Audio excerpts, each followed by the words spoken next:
আসসালামু আলাইকুম। আপনারা দেখতে পাচ্ছেন মালচিং এর মধ্যে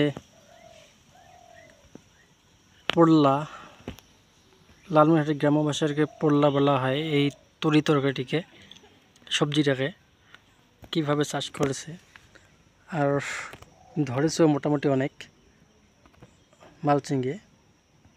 একটু উপরটা দেখাই।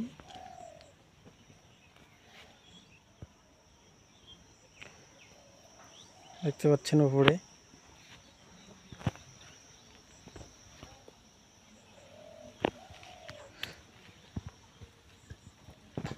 এখানে পটের ব্যবস্থা করা হয়েছে যেন পোকামাকড়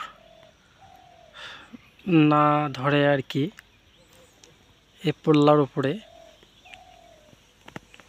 এবং পোকামাকড় যেন ওই পটের ভিতরেই পড়ে যায়। এখানে দেখেন কত মাছি, এই যে পটের ভিতর।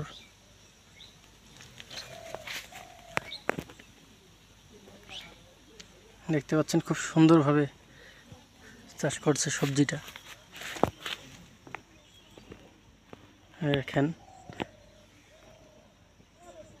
কীরকম ধরেছে।